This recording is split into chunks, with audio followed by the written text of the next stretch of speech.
ओम शांति 22/10/2024 प्रातः मुरली।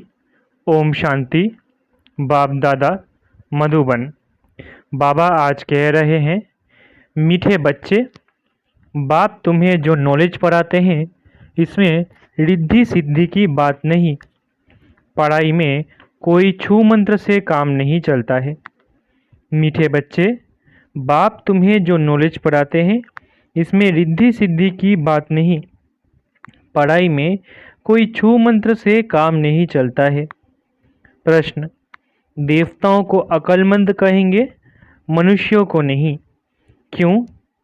उत्तर, क्योंकि देवताएं हैं सर्वगुण संपन्न और मनुष्यों में कोई भी गुण नहीं है।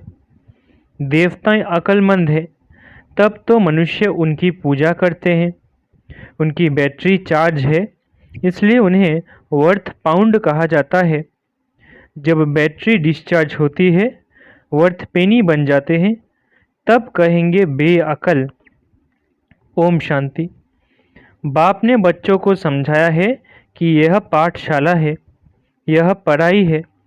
इस पढ़ाई से ये पद प्राप्त होता है। इनको स्कूल व यूनिवर्सिटी समझना चाहिए।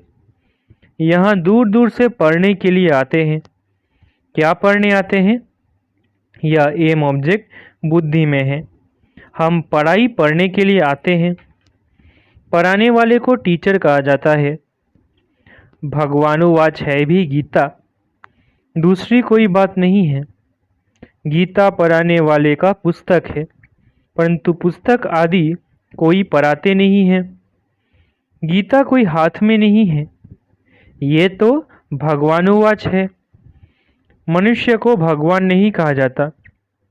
भगवान ऊंच से ऊंच है एक, मूल वतन, सूक्ष्म वतन, स्थूल वतन, ये है सारे यूनिवर्स।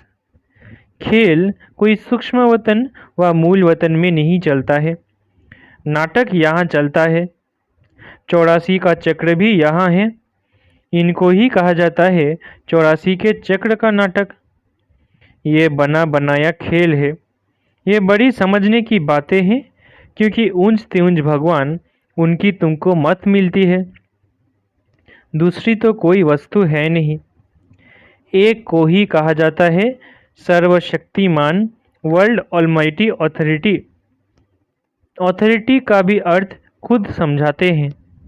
ये मनुष्य नहीं समझते, क्योंकि वो सब है तमो प्रधान। इसको ही कहा जाता है कलयुग। ऐसे नहीं, कोई के लिए कलयुग है, कोई के लिए सतयुग है, कोई के लिए त्रेता है। नहीं, जबकि अभी है ही नरक, तो कोई भी मनुष्य ऐसे नहीं कह सकता कि हमारे लिए स्वर्ग है, क्योंकि हमारे पास धन दौलत बहुत है। यह हो नहीं सकता। ये तो बना बनाया खेल है।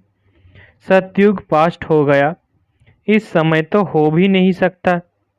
ये सब समझने की बातें हैं। बाप बैठ सब बातें समझाते हैं। सतयुग में इनका राज्य था। भारतवासी उस समय सतयुगी कहलाते थे। अभी ज़रूर कलयुगी कहलाएंगे। सतयुगी थे तो उसको स्वर्ग कहा जाता था। ऐसे नहीं कि नरक को भी स्वर्ग कहेंगे। मनुष्यों की तो अपनी अपनी मत है। धन का सुख है तो अपने को स्वर्ग में समझते हैं। मेरे पास तो बहुत संपत्ति है, इसलिए मैं स्वर्ग में हूँ।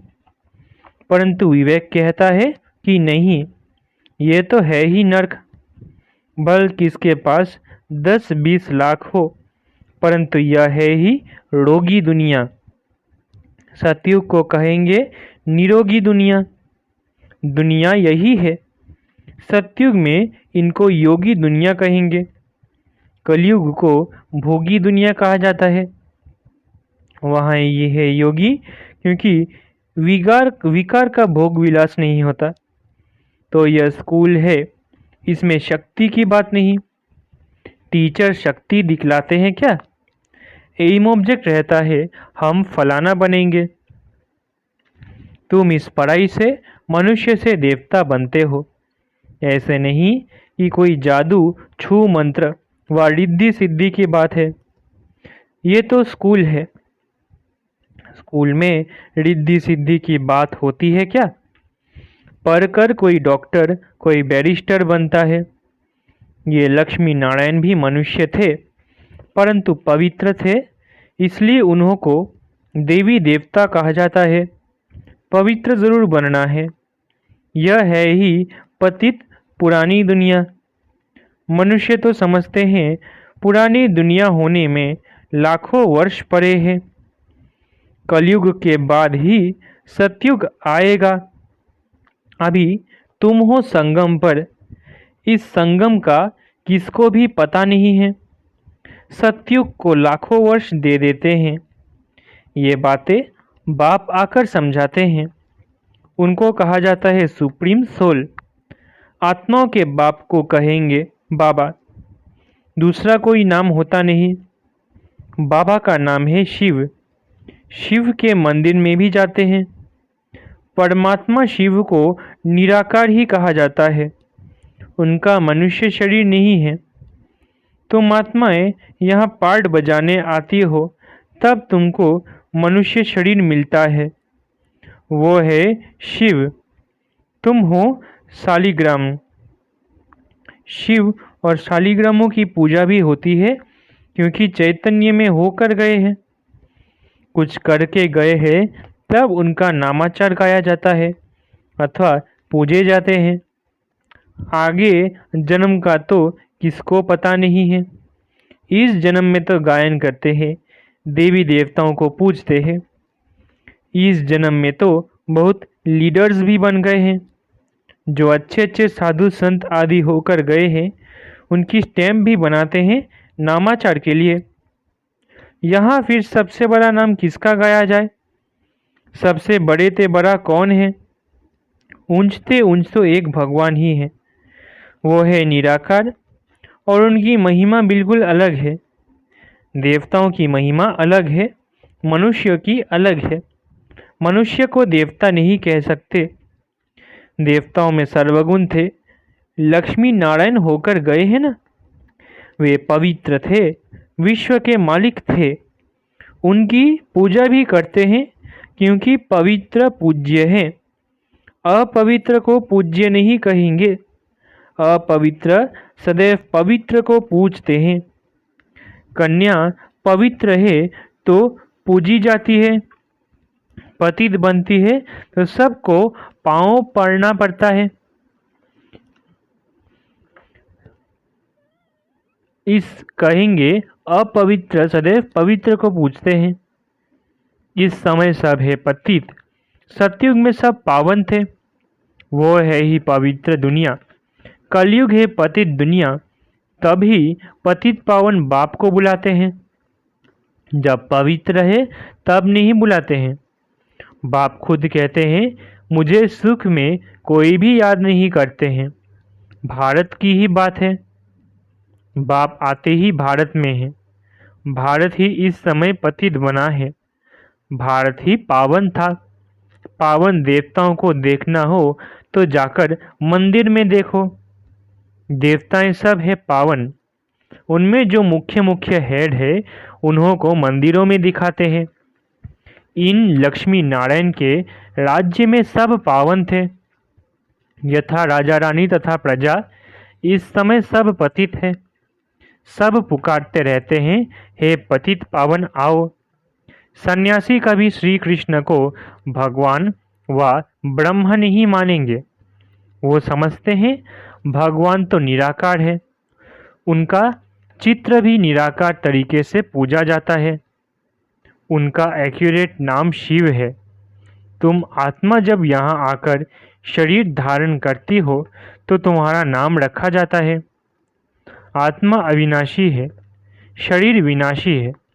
आत्मा एक शरीर छोड़ दूसरा जाकर लेती है। 84 जन्म तो चाहिए ना। 84 लाख नहीं होते।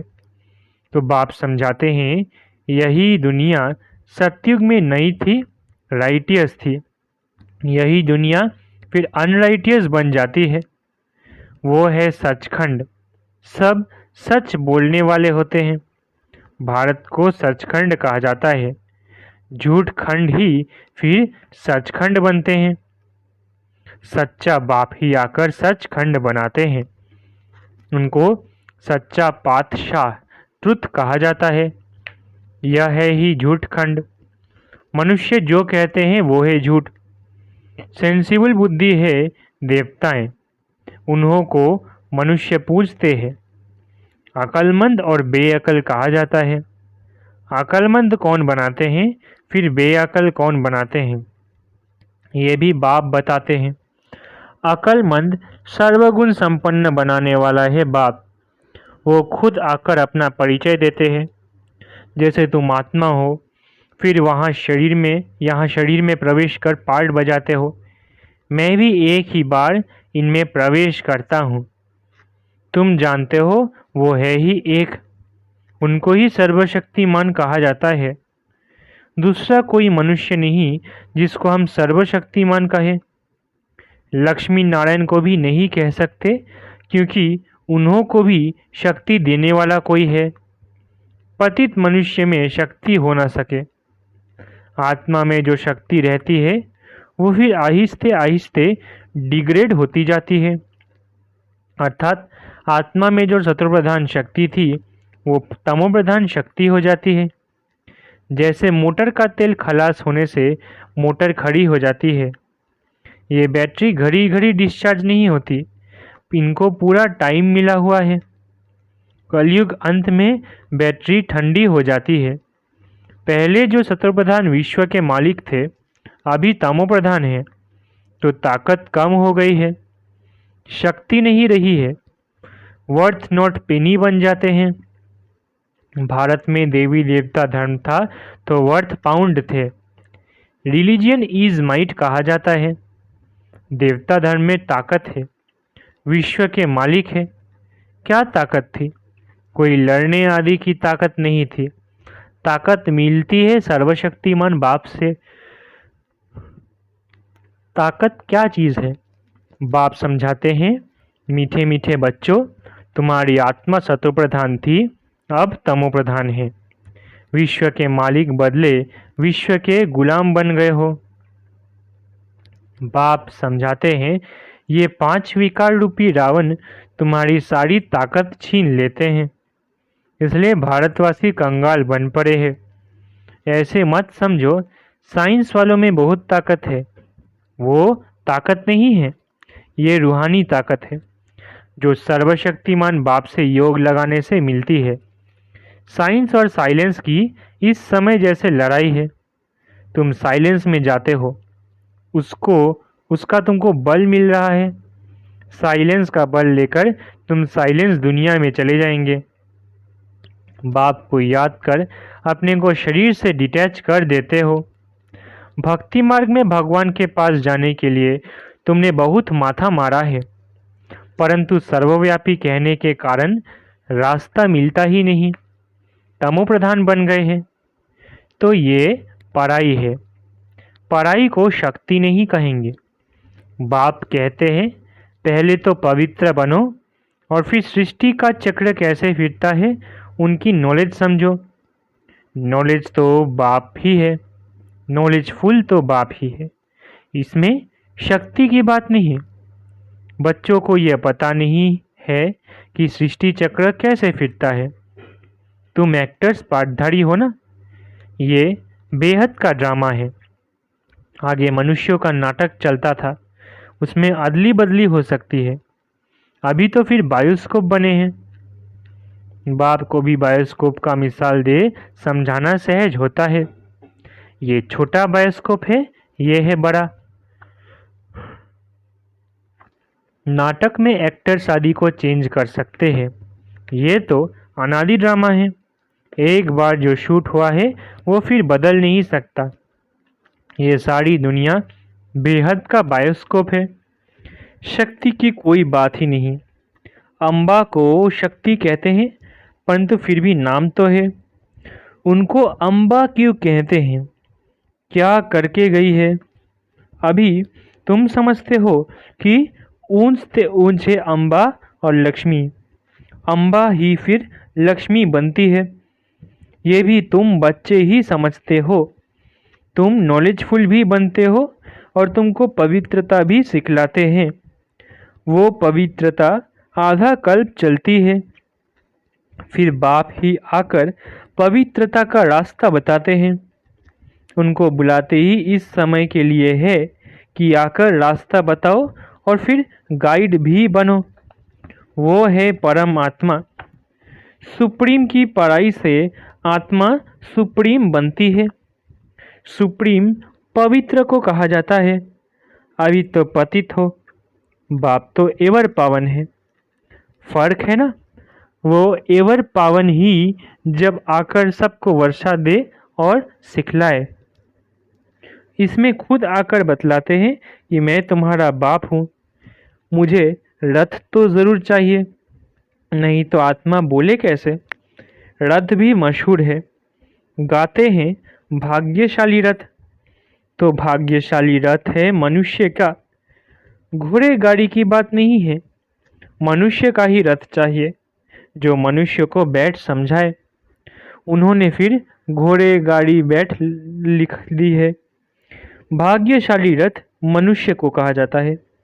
यहाँ तो कोई कोई जानवर की भी बहुत अच्छी सेवा होती है जो मनुष्य की भी नहीं होती।